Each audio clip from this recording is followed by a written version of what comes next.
Assalamualaikum warahmatullahi wabarakatuh.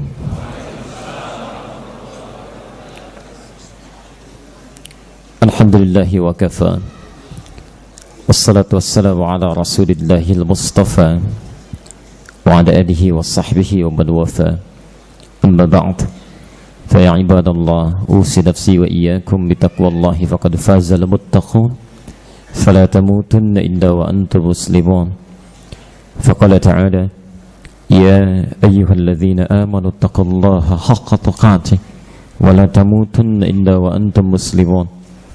Wa qala ya ayyuhan nasu ittaqu rabbakumul ladzi khalaqakum min nafsin wahidah wa khalaqa minha zawjaha wa batha minhuma rijalan katsiran wa nisaa'a wattaqullaha alladzi tasaaluna bihi wal arham innallaha kana 'alaikum raqiba. Saudara-saudariku, teman-teman sekalian yang insyaallah seluruhnya dirahmati oleh Allah Subhanahu wa ta'ala. Alhamdulillah, hari ini kita masih diberikan kesempatan oleh Allah Subhanahu wa ta'ala untuk hidup hingga saat maghrib ini di 7 Jumadal Ula 1438 Hijrah. Saat sebagian dari saudara-saudari kita barangkali sesuai dengan ajalnya telah kembali lebih dulu kepada Allah Subhanahu wa ta'ala dibandingkan dengan kita. Bahkan tadi dalam kesempatan menunaikan Jumat, setelah selesai kami bahkan mendapatkan berita satu di antara siswa kami dalam daurah Qadar Ulama, Masya Allah, keluarga saleh, baik, istrinya salihah, setelah berjuang dalam jihad persalidannya, qadar Allah menghadap kepada Allah Subhanahu wa ta'ala. Kita berprasangka baik, teman-teman kita ini telah kembali lebih dulu karena menurut Allah barangkali bekalnya sudah cukup, dosa-dosanya sering diistighfari sehingga cukup bekal ia untuk pulang. Persoalannya kita yang masih hidup sampai maghrib ini itu belum aman, karena barangkali anggota tubuh kita itu masih berpeluang berbuat maksiat. Mata kita masih berpeluang salah digunakan. Al-Quran mengatakan fungsi mata itu bukan melihat, tapi melihat pada yang baik-baik. Quran surah ke-24 ayat 30 untuk laki-laki, ayat 31 untuk perempuan. Ulil mu'minina yaghuddu min absarihim. Katakan pada pria-pria yang masih merasa punya iman, matanya hanya boleh melihat yang baik-baik saja.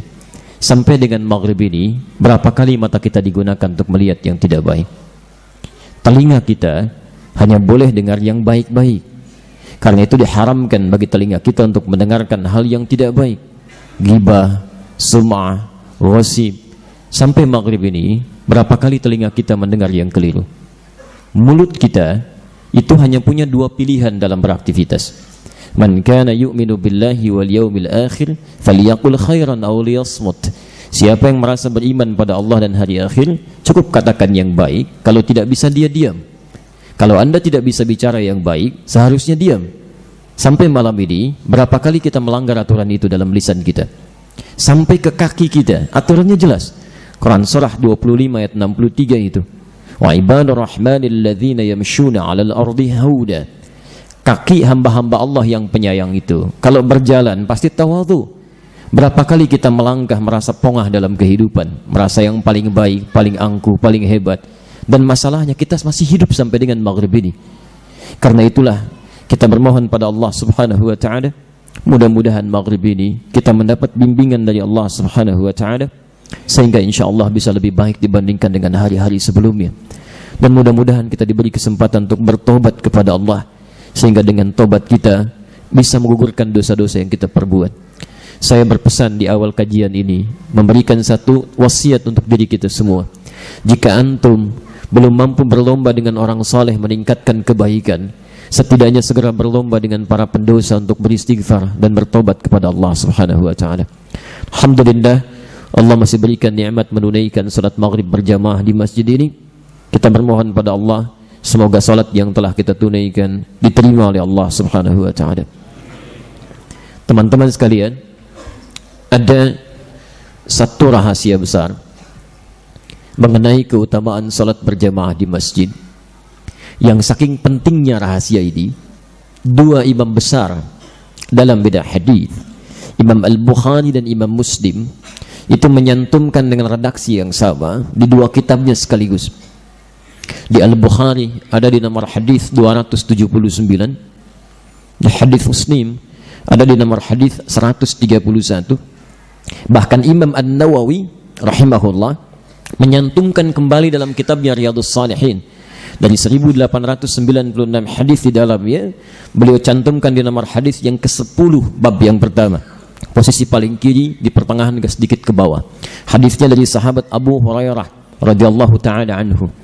Perhatikan kalimatnya, dan setelah Anda mendengar kalimat ini, bila punya kesempatan jangan sekali-kali tinggalkan salat berjamaah di masjid itu. Pahalanya luar biasa. Qala Rasulullah sallallahu alaihi wasallam. Rasulullah sallallahu alaihi wasallam satu kali pernah bersabda, "Salatul rajuli fil jamaah." Salat seseorang yang ditunaikan berjamaah di masjid, tazidu ala salatihi fi suqih wa baiti. Itu akan lebih utama dibandingkan dari semua salat berjamaah yang pernah ia tunaikan di tempat ia bekerja.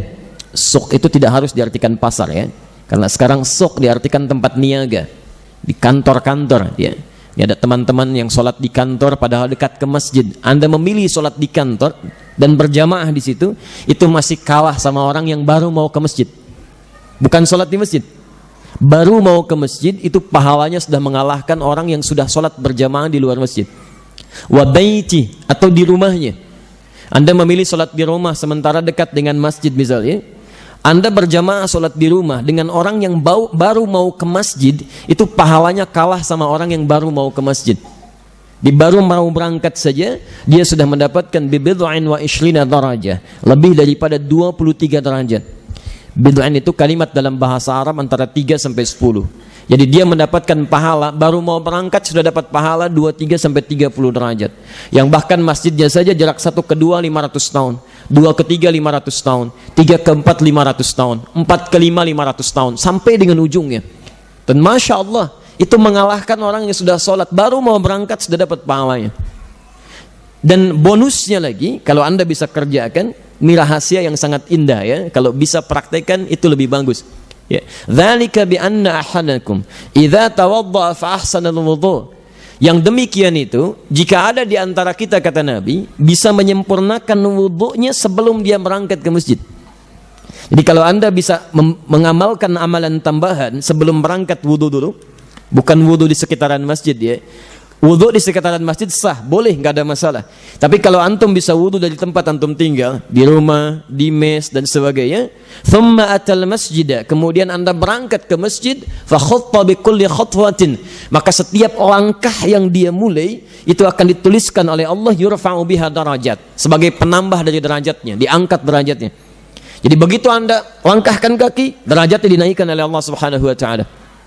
Kalau dinaikkan derajat itu biasanya minimal 2 oleh Allah. Minimal 2. Ada tafsirnya di Quran surah 58 ayat ke-11, posisi paling kanan sebelah bawah. Yarfa'illahu alladhina amanu minkum walladhina utul ilma darajat. Iman antum dinaikkan oleh Allah. Jadi orang yang sering ke masjid itu, kualitas imannya akan dinaikkan lebih dibandingkan dengan jarang-jarang ke masjid. Pasti itu ya. Kalau tidak percaya silakan. Anda sering ke masjid, itu pasti kualitas imannya meningkat itu. Minimal senang dengan berjamaah. Minimal ada kecintaan pada masjid. Nanti puncaknya ada orang ketinggalan sholat fardu masih biasa-biasa, Anda ketinggalan sholat sunnah sudah menyesal ya. Ada orang nunggu qomat belum mau berangkat, Anda baru dengar azan sudah merasakan terlambat. Itu puncak keindahan nikmatnya ke masjid itu. Tayyib.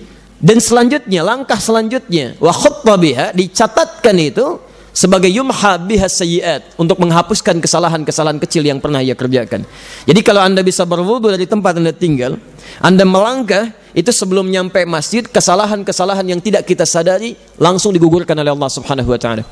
Mata yang salah lihat, telinga yang salah dengar, kaki yang salah melangkah, yang kita tidak berniat untuk melakukan itu. Jangan-jangan antum mau ke sini pun sudah salah lihat tuh. Ya, coba cek dari bangun tidur sampai dengan malam ini, berapa kali mata kita salah lihat? Salah lihat gambar di TV, tayangan yang tidak elok, gambar-gambar di handphone, aurat yang terpanjang di pelataran jalan itu. Berapa kali kita salah melihat? Ketika Anda melangkah ke masjid itu yumha biha. Bahkan di hadis Muslim hadis 233 jelas, as-salawatu ila as-salawat wal jumu'atu ila al-jumu'ah wa ramadan ila ramadan kafaratun lima bainahunna ya ma lam takunil kaba'ir. Salat satu ke salat yang lainnya, Jumat ke Jumat, Ramadan ke Ramadan, itu otomatis menggugurkan dosa-dosa yang pernah diperbuat yang kecil-kecil, sepanjang bukan dosa besar. Tapi orang yang mau ke masjid itu begitu mau berangkat seketika digugurkan oleh Allah. Belum cukup. Itu belum nyampe masjid. Thumma atal masjid, kemudian dia berangkat ke masjid. Fa idza dakhala al masjid, ketika masuk ke dalam masjid, ya, perhatikan tahapannya. Baru mau berangkat dapat lebih daripada 23 derajat. Melangkah dapat pahala lagi, dihapuskan dosa, diangkat derajat. Kemudian dia masuk masjid, kutibat lahu kanat fis shalah. Dituliskan pahala salatnya padahal belum dia mulai salat. Begitu Anda masuk masjid mengucapkan Allahumma aftah li abwaaba rahmatik, itu dituliskan pahala salatnya sampai keluar dari masjid. Anda mau salat maghrib misalnya, kemudian ada yang salat sunnah, ada yang ba'diyah maghribnya, bahkan salat maghribnya sebelumnya, itu semua pahala salatnya terus dituliskan sampai Anda keluar dari masjid. Sekarang pun kalau kita benar mengikutinya itu terus dituliskan. Kemudian wal malaikatu yaqulun, dan para malaikat mengatakan kepada Allah Subhanahu wa taala. Perhatikan kalimatnya. Allahumma arhamhu, Allahumma ighfir lahu, Allahumma tub alaihi. Ya Allah, mohon rahmati si fulan ini. Mohon ampuni semua dosa-dosanya ya Allah. Dan mohon terima taubatnya ya Allah. Terima taubatnya. Di ketika Anda melangkahkan kaki mengatakan Allahumma aftah li abwaaba rahmatik. Ya Allah, mohon bukakan pintu rahmat untuk hamba ini. Kata malaikat, ya Allah, rahmati orang ini ya Allah. Ampuni dosanya ya Allah. Ya Allah, mohon ya Allah, terima taubatnya. Dzalika ma lam yuhdits, dzalika ma lam yu'dhi aw yuhdits. Itu terus akan berlangsung pahalanya sepanjang orang ini tidak merusak amalnya dengan amalan-amalan riya atau mengganggu orang lain atau sengaja membatalkan wudunya. Masya Allah, di antara sekian hamba Allah yang tengah beraktivitas sekarang, Anda yang terpilih oleh Allah untuk sholat di masjid. Itu tidak mudah. Betapa ringan hari ini langkah kita untuk ke masjid. Lembut hati kita sampai ada di sini. Barangkali Anda datang ke sini atas undangan Allah, di antaranya Allah ingin ampuni dosa-dosa kita. Allah ingin rahmati kita. Allah ingin terima taubat kita. Kalau dengan semua apa yang Allah berikan sampai malam ini belum juga Anda tersentuh hati untuk berubah, Anda perlu diberi kesempatan kapan lagi untuk kembali kepada Allah Subhanahu wa taala. Karena itu kita bermohon pada Allah, mudah-mudahan pertama semua aktivitas yang kita kerjakan di masjid ini dinilai sebagai ibadah yang memberikan dampak-dampak kebaikan bagi kita di hadapan Allah Subhanahu wa taala. Baik teman-teman sekalian, karena waktu kita sangat terbatas di malam ini, kita akan coba langsungkan saja untuk membahas kajian kita. Dan ini pahala tambahan lagi. Masya Allah, tidak sekedar datang untuk ibadah, menunaikan salat maghrib, tapi juga kita niatkan untuk belajar sebagian dari tuntunan agama kita. Saya bacakan 2 hadis saja, setelah itu saya tutup muqaddimahnya, lalu kita mulai pembahasan kita. Pertama, hadis riwayat Al-Bukhari. Jadi bukan Bukhari ya.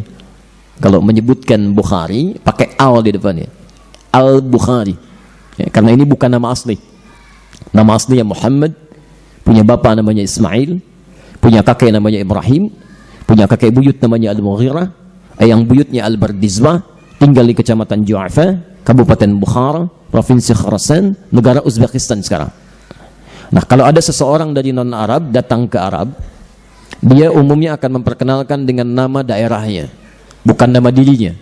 Ya, pada umumnya untuk memberikan pesan bahwa Islam sudah sampai ke daerah saya, ini saya buktinya masuk Islam. Taib, maka rumusnya tambah al di depannya, ujungnya jadikan i. Saya dari Bukhara, Muhammad, tambah al di depannya, Al-Bukhari, ujungnya jadikan i, Al-Bukhari. Saya dari Bukhara. Dulu ada ulama kita, Masya Allah, dari Palembang. Kita merindukan di antara teman-teman ada penerusnya. Ada Syekh Abdul Somad Al-Palembangi. Mesti ada, antum siapkan. Masa dari orang sebanyak ini nggak ada penerusnya? Ya. Di Padang ada Syekh Yasin Al-Padangi. Itu ahli hadis terakhir di muka bumi yang hafal sanadnya itu. Gelarnya Musnid Ad-Dunya. Di Minangkabau ada Syekh Ahmad Khatib Al-Minangkabawi yang melahirkan 2 ulama besar di antara muridnya. Kiai Haji Ahmad Dahlan yang mendirikan Muhammadiyah itu 18 November 1912, dan Kiai Haji Muhammad Hashim bin Asy'ari yang mendirikan Nahdlatul Ulama 31 Januari 1926. Itu dari Minangkabau. Ada yang dari Banten, Syekh Nawawi Al-Bantani Yang diantara keturunannya cicitnya Kiai Haji Ma'ruf Amin yang sekarang menjadi ketua MUI itu cicitnya Syekh Nawawi Al-Bantani. Kita merindukan insyaallah besok-besok ada diantara antum keturunannya yang menjadi generasi ulama seterusnya. Ya. Ditambah al di depannya. Tidak cukup dengan amin, ya, siapkan dulu dari sekarang. Ya. Baik. Ya, antum lihat itu, lihat sirahnya Syekh Abdul Somad Al-Palembangi, bagaimana belajarnya, dekatnya dengan para ulama, ya, keinginan kuatnya untuk hafal Quran sampai jadi mufti itu ya, di sana. Tapi kita teruskan teman-teman, Al-Bukhari nomor hadis 71 di Kitabul Ilmi, posisi paling kiri sebelah atas dari Abu Hurairah. Ya. Perhatikan hadisnya. Bismillah. Man yuridillahu bihi khaira. Siapapun yang diinginkan oleh Allah berubah menjadi orang baik, memiliki sifat-sifat kebaikan. Tolong ingat ya, hadis ini mengatakan baik menurut Allah, bukan baik menurut manusia. Jadi kalau anda disebut baik oleh orang Palembang, mohon maaf, orang Bekasi belum tentu kenal anda.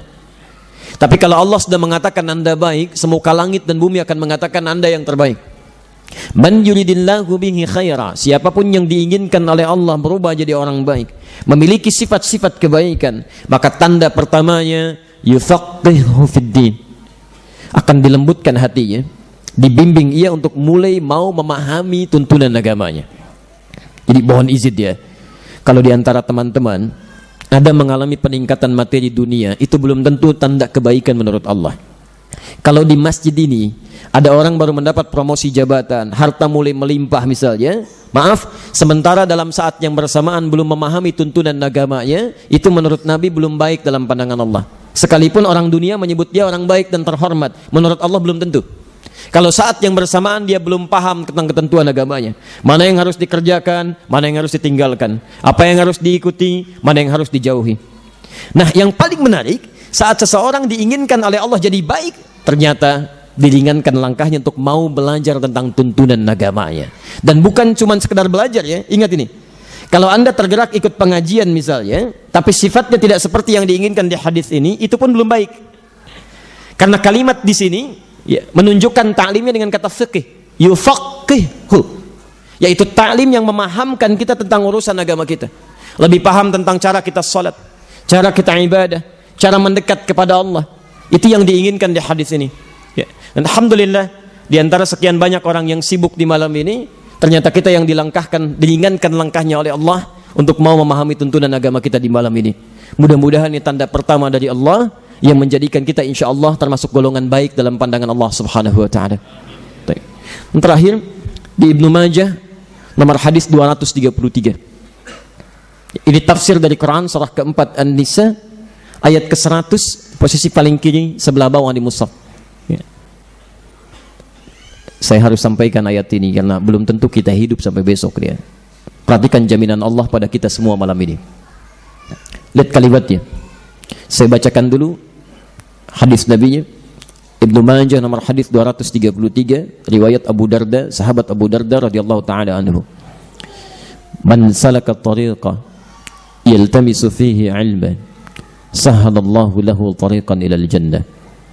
Siapa yang bisa menyiapkan dirinya, kemudian dia mulai melangkah dengan sungguh-sungguh untuk belajar di majlis ilmu, maka Allah akan balas setiap lelah langkahnya itu dengan meringankan langkahnya ke surga.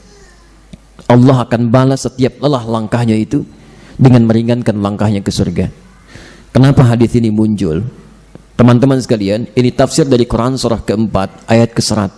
Saya berikan kisahnya sebentar ya, singkat saja. Dulu ada seorang yang punya latar belakang yang sangat buruk luar biasa. Maaf, pernah bunuh 100 orang.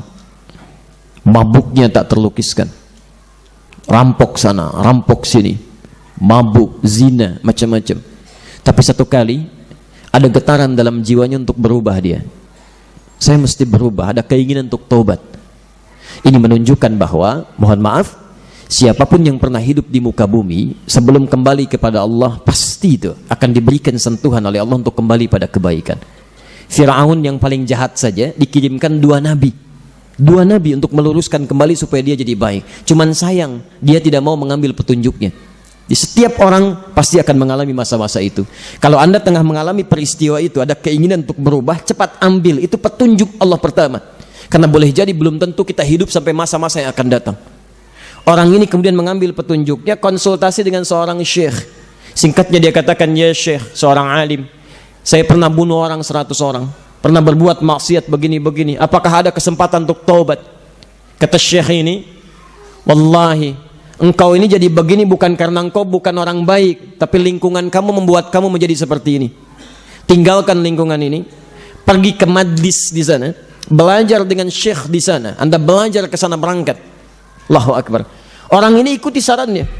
Begitu dia bertekad untuk belajar, ingin ikut ta'lim di majlis yang disebutkan tadi, dia mulai bertekad karena Allah, dia mulai langkahkan kakinya, maka langkah pertamanya dihitung oleh Allah sebagai tobatnya dia. Allahu Akbar. Ketika dia bertekad, dia tangisi dirinya, taubatnya menggugurkan dosa-dosanya, langkahnya menambah pahala. Apa yang terjadi? Belum sampai ke tujuan, di pertengahan meninggal dia. Maut datang lebih cepat dari apa yang dia duga. Bagaimana kemudian keputusannya? Pernah bunuh 100 orang, mabuk hampir tiap waktu, pernah rampok orang, pernah zina, pernah macam-macam. Dia bertobat ingin berangkat ke majlis ilmu, belum sampai di pertengahan, maut datang, dia wafat. Turun berita dari langit, dakhalal jannah, masuk surga orang ini.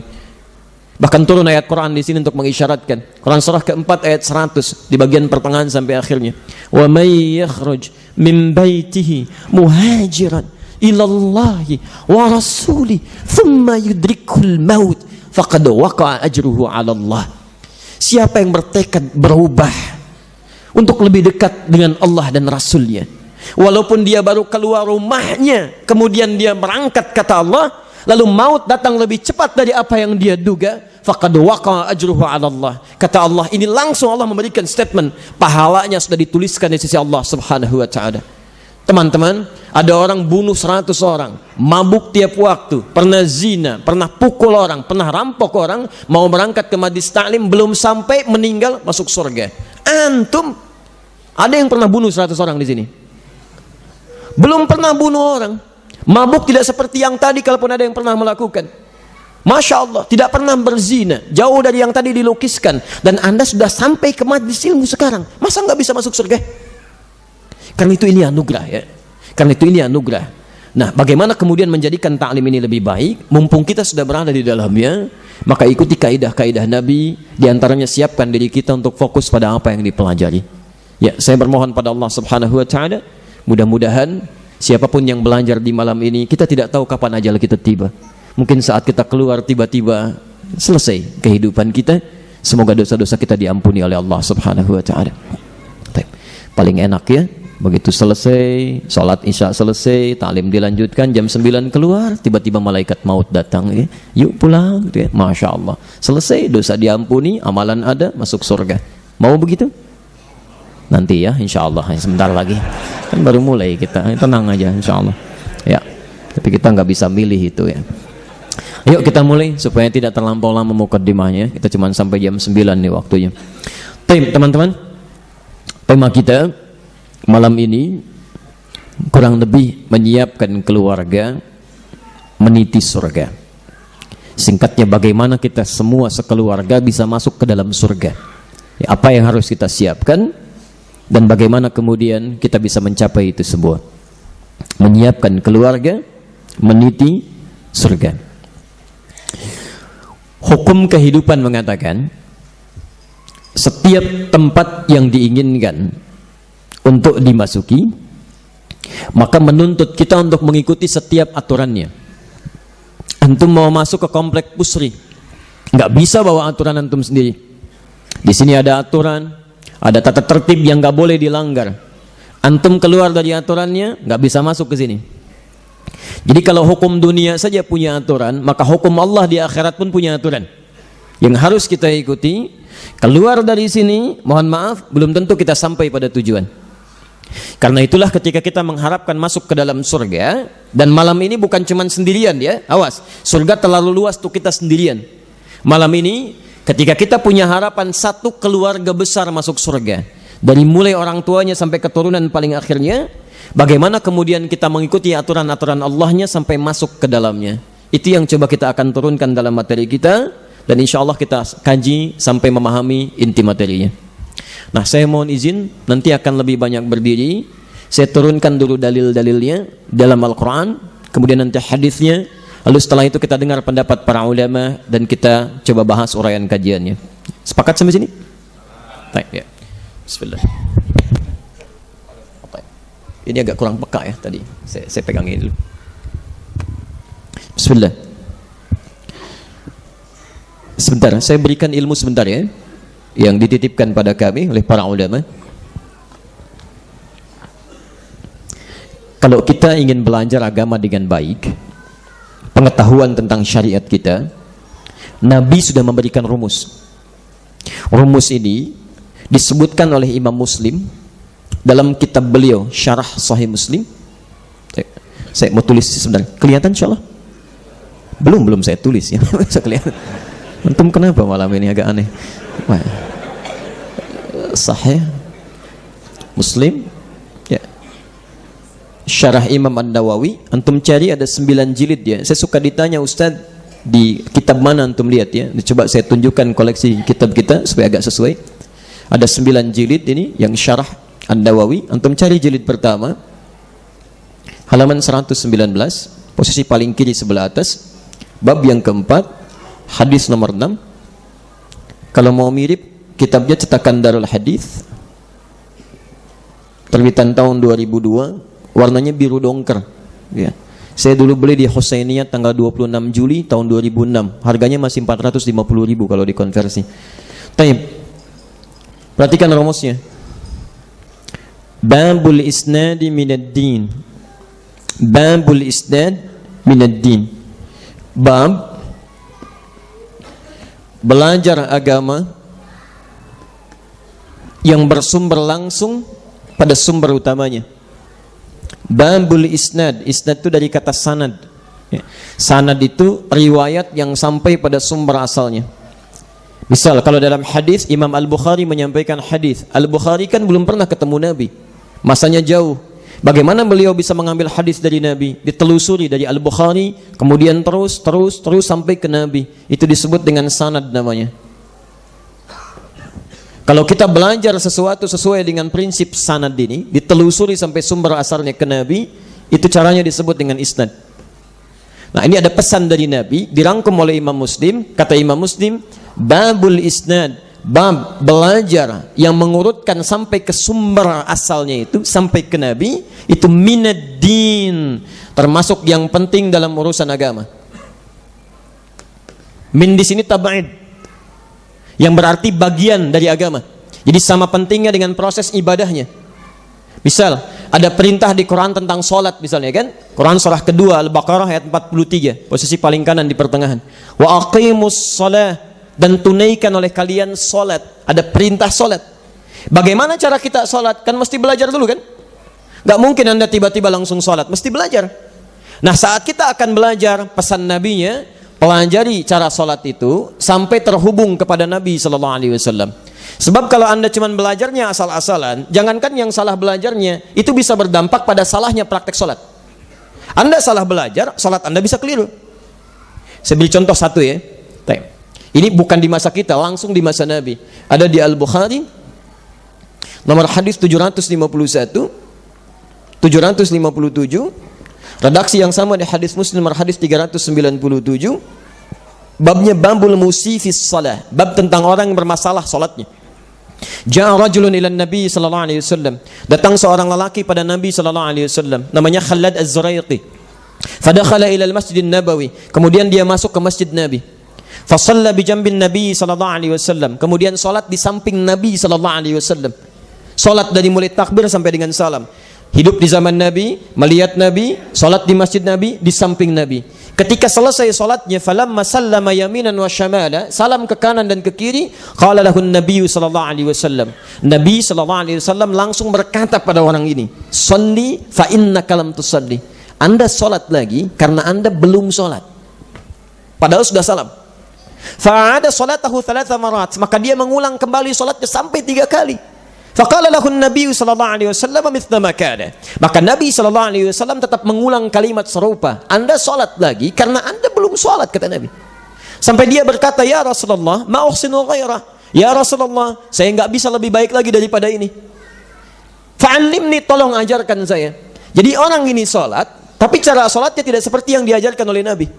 Anda bayangkan, ada orang hidup di zaman Nabi, dekat dengan Nabi, sholat di masjid Nabi, di samping Nabi, cara sholatnya, belajarnya tidak seperti yang Nabi inginkan. Kata Nabi, kamu belum sholat, tolong ulangi. Ada orang bukan sahabat Nabi, jauh dari Nabi, tetangga Nabi juga bukan, sholatnya bukan di masjid Nabi, tidak di samping Nabi, merasa aman dengan sholatnya. Orang ini berkata, ya Rasulullah, alimni, tolong ajarkan saya. Maka diajarkanlah oleh Nabi SAW dari wudu sampai selesainya. Kata Nabi, idza qumta ila shalah asbighul wudu. Kalau pengen salatnya bagus, sempurnakan wudu. Begini caranya. Famastaqbilil qiblah, menghadap ke kiblat, begini caranya. Diatur dari berdirinya sampai selesai. Sampai kemudian kita dengar kalimat di Al-Bukhari nomor hadis 651. Sallu kama ra'aitumuni usalli. Salatlah kalian persis seperti melihat saya salat. Pelajari dulu saya ibadah, lalu itu praktekkan dalam ibadah kalian, itu yang benar. Ya. Makanya rumus ini digunakan oleh para ulama untuk membahas setiap turunan dalam agama. Sekarang persoalannya, mohon maaf, ada yang pernah lihat Nabi? Di mimpi barangkali? Mimpi aja belum pernah lihat, lantas bagaimana kita belajarnya? Maka kita harus belajar pada orang-orang yang pernah melihat Nabi, diajarkan pada generasi setelahnya, sampai ke kita. Itulah yang disebut dengan isnad. Nah, saya coba keluarkan dulu ajaran-ajaran itu, baik bersumber dari Al-Quran ataupun hadis, baru kemudian kita bahas dengan harapan bisa benar cara belajar kita. Jelas sampai sini? Baik. Saya hapus dulu sebentar ya, saya sebutkan dalilnya dulu. Alhamdulillah, ini saya ketiga datang ke sini ya. Alhamdulillah. Datang sendiri, jelaskan sendiri, tulis sendiri, hapus sendiri. Alhamdulillah. Haula wala quwwata illa billah. Baik. Antum tenang aja lah, pokoknya lihat, tulis, rekam. Masya Allah, kurang apa lagi? Nih. Zaman Nabi orang mau belajar, perjuangannya luar biasa. Antum tempatnya enak, bagus, AC-nya banyak, ustadznya datang sendiri gitu kan, direkam juga, belum mau belajar lagi. Antum kurang apa lagi? Antum sehat ya. Baik. Satu, Quran surah ke-49, saya agak cepat ya, ayat 13. Kemudian terjadi pernikahan, Quran surah ke-30 ayat 21. Pembagian tugas, Quran surah ke-4 ayat 34. Kemudian mulai bekerja, Quran surah ke-2 ayat 168. Yang standar, yang bagus, Quran surah 2 ayat 172. Quran surah ke-7 ayat 96. Istri mulai merawat rumah tangga, dia mulai mengandung, kandungan-kandungan mulai ringan sampai berat, Quran surah ke-7 ayat 189. Dan mulai merawat anak, kadang-kadang tidak mudah, Quran surah ke-17 ayat 23. Kemudian mulai menyusui, bagaimana supaya asinya lancar, Quran surah ke-2 ayat 233. Mulai mendidik, Quran surah ke-31 ayat 13 sampai dengan ayat 19. Dia mulai belajar supaya cepat menghafalnya, Quran surah 9 ayat 122. Supaya prestasinya naik, Quran surah 58 ayat ke-11. Kemudian suami bekerja, kadang-kadang tidak mudah, ada orang iseng ingin menyaingi, kadang ingin menyudutkan dan sebagainya, Quran surah 17 79 sampai 81. Kalau terlampau sulit, di Quran surah ke-21 ayat 87 sampai dengan 88. Kadang-kadang capek, lelah gitu kan, bagaimana mengobatinya, Quran surah ke-26 ayat 80. Kalau penyakitnya kata dokter nggak ada obatnya, nggak ada yang mustahil bagi Allah, Quran surah ke-21 ayat 83 sampai dengan 84. Kemudian cara menghadapi tantangan, Quran surah kedua ayat 214. Obatnya dari Quran surah ketiga ayat 142. Kemudian ini belum ketemu surga ya, belum ketemu surga. Baik, kita lihat dulu. Harta mulai bertambah, cara bersyukurnya, Quran surah ke-14 ayat ke-7. Kadang-kadang ada ujian, mesti bersabar, Quran surah kedua ayat 155 sampai 157. Sampai mau meninggal, kita percepat aja.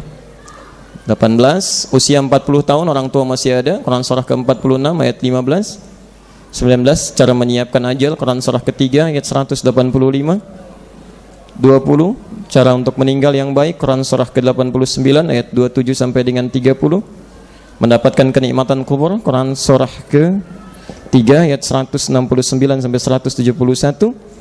dihisab sampai kembali kepada Allah, melihat Allah tanpa hijab. Quran surah ke-75 ayat 22 sampai dengan 23, bisa masuk surga. Surganya bersama Nabi, Quran surah 3 ayat 31, amalannya di Quran surah ke-59 ayat 7, caranya di Quran surah ke-33 ayat 21. Surga di taman surga, Quran surah ke-51 ayat 15 sampai dengan 23, dan surga seluas langit dan bumi, Quran surah ketiga ayat 133 sampai 134, posisi paling kanan sebelah atas di pojok. Ini materi kita malam ini. Baik ya, alhamdulillah. Baik, kita sepakati dulu sampai jam berapa kita nanti. Baik, time insyaallah. Subuh saya sudah di bandara ya, saya sholat subuh di bandara.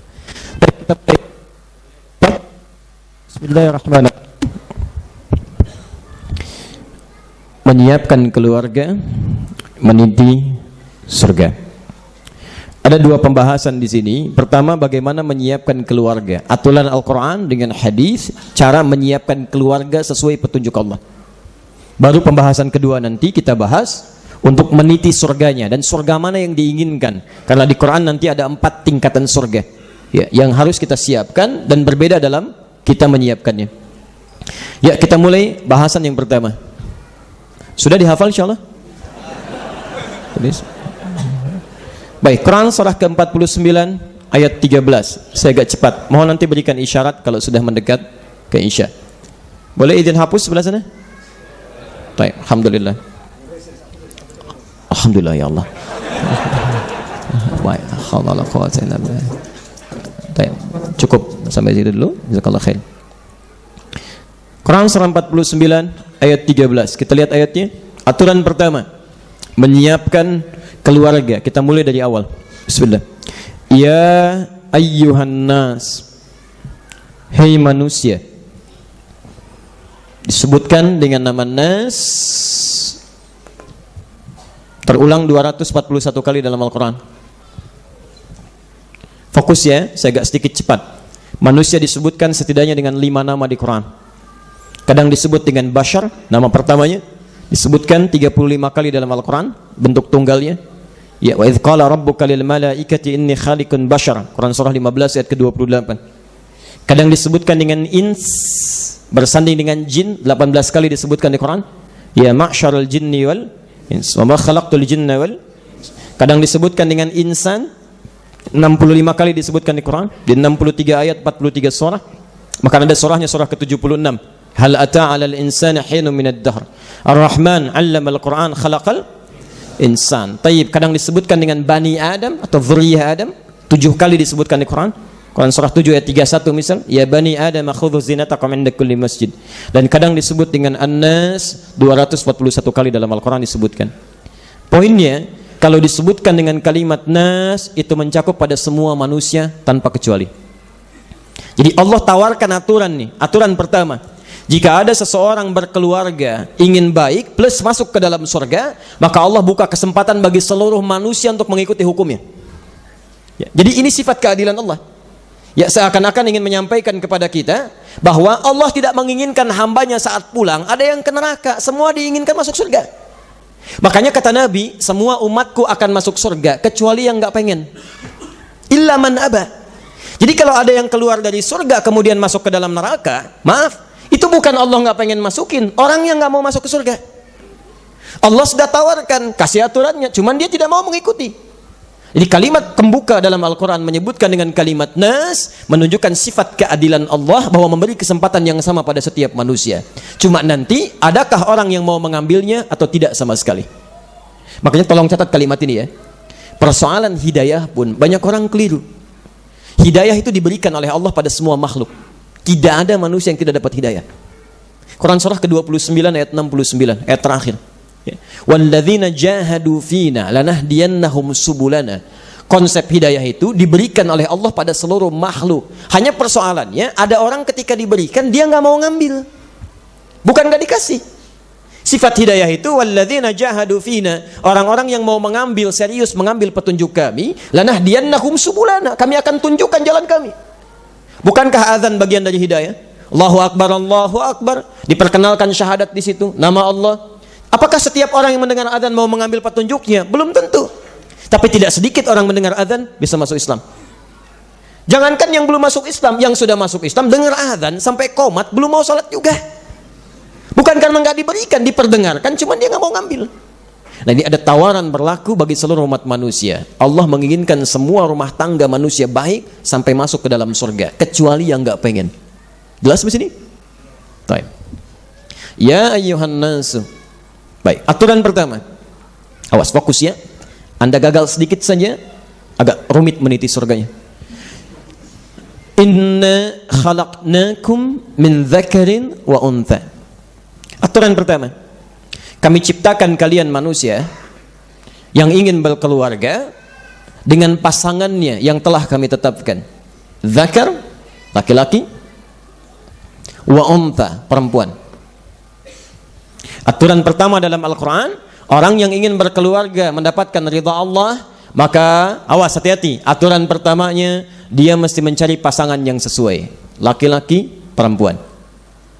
Jelas? Laki-laki, perempuan.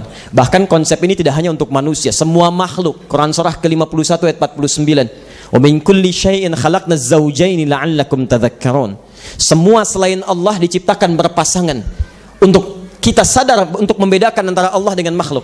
Allah satu, tidak punya pasangan. Makhluk pasti punya pasangan. Jangankan yang bernyawa, yang tidak bernyawa punya pasangan. Siang pasangannya malam, hitam pasangannya putih. Coba bahkan binatang, Anda perhatikan, jantan pasangannya betina, tumbuhan putik pasangannya benang sari. Sampai hari ini saya belum pernah dengar misalnya jantan kalau ingin mencari pasangannya ketemu dengan jantan lagi, itu nggak ada. Antum silahkan tunggu sampai Idul Adha ya, ikat kambing di samping masjid. Itu walaupun sudah diikat di samping masjid, maaf, dengar suara adzan, kalau sudah datang syahwatnya, kambing jantan pasti nyari kambing yang betina. Pasti itu, ya, mustahil jantan cari jantan lagi. Betina tunggu-tunggu yang betina lagi. Ya. Demi Allah saya katakan, sampai hari ini saya hidup, saya belum pernah mendengar jurnal ada yang menuliskan kambing homo, misal, sapi lesbi, itu nggak ada. Mustahil. Ya. Jadi binatang yang tidak punya akal saja bisa paham pasangannya karena fitrahnya memang begitu. Apalagi manusia yang punya akal. Jelas ya? Karena itu, jika ada dalam kalangan manusia salah memilih pasangan, misal laki-laki cari laki-laki lagi, perempuan cari perempuan lagi, maka makhluk seperti ini itu sedang keluar dari fitrahnya, sedang ada masalah.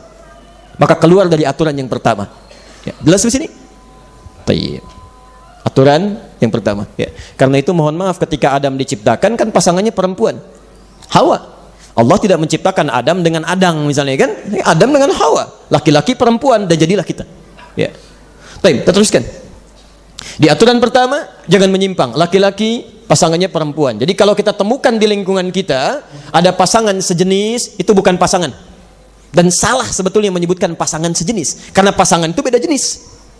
Oh ini pasangan sejenis, bukan Pak, ini penyimpangan sejenis. Kalau pasangan itu beda jenis, pasti itu. Ya. Tayyib. Sudah masuk Isya ya? Baik. Bagaimana caranya kemudian dia berpasangan? Seperti apa gambarannya? Kita teruskan setelah menunaikan salat Isya berjamaah. Subhanakallahumma bihamdika asyhadu an la ilaha illa anta astaghfiruka wa atubu ilaik. Assalamualaikum warahmatullahi wabarakatuh.